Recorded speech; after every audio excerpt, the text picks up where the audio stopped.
चला तर आज बनवूया आपण रसरशीत असे सुंदर गुलाबजामुन। त्यासाठी अर्धा किलो खवा घेतला आहे। त्यामध्ये 1 वाटी गव्हाचे पीठ टाकले आहे। ते छान प्रकारे चाळून घेऊया। आता त्यामध्ये अर्धा चमचा खायचा सोडा टाकून घेऊया। बघा एवढं घ्यायचा, अर्धा चमचा सोडा खायचा आणि छान प्रकारे मऊसूद असं पीठ मळून घ्यायचं आहे। ते सर्व मिक्स करायचं आहे। बघा किती छान प्रकारे मिक्स होत आहे। जास्त घट्ट होईल असं जास्त पीठ त्यामध्ये टाकायचं नाही, थोडं सैलसरच पीठ ठेवायचं आहे, जेणेकरून गुलाबजामुन हे असे गच्च दगडासारखे होणार नाही।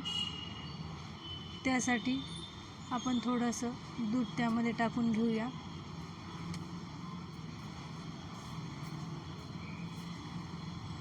बघा छान छोटे छोटे आकाराचे आपण गोळे करून घेऊया।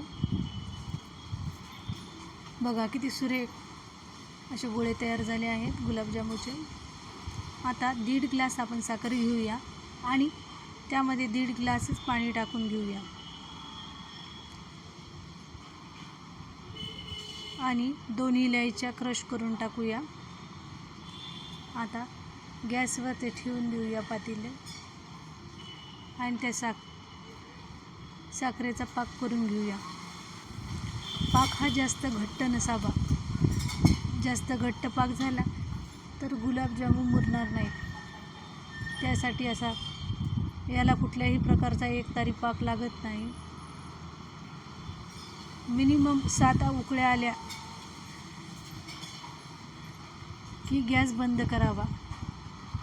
हाताला फक्त असा चिकट लागला की पाक तयार झालेला आहे असं समजावं। एकाच डायरेक्शनमध्ये जेव्हा ते पाक असा पडत आहे, असं आपल्याला दिसत आहे, तेव्हा समजायचं की चाचणी तयार झाली आहे। बघा झालं आहे ना थोडंसं चिकट। आता गॅस आपण बंद करूया। बघा सगळी साखर वितळली आहे। आता सगळ्या ह्याचे आपण गुलाबजाम तयार करून घेऊया। बघा किती सुंदर असा रंग येत आहे गुलाबजामला, कसे फुगत आहेत। अगोदरचा आकार किती छोटा होता, आता बघा कसे छान होत आहेत। लाडूच्या आकाराचे आपले असे मोठे मोठे गुलाबजाम तयार होत आहेत। बघा रंग तर काय सुरेख आलेला आहे, पाहता क्षणी खावंसं असं वाटणारा गुलाबजाम किती सुंदर दिसतो आहे। एका दिवसातच हे गुलाबजाम मुरतात, फार सॉफ्ट आणि स्पंजी होतात। बघा कसे हलके हलके झाले आहेत। ते पाकामध्ये गरम असतानाच टाकायचे, जेणेकरून ते छान प्रकारे मुरतात।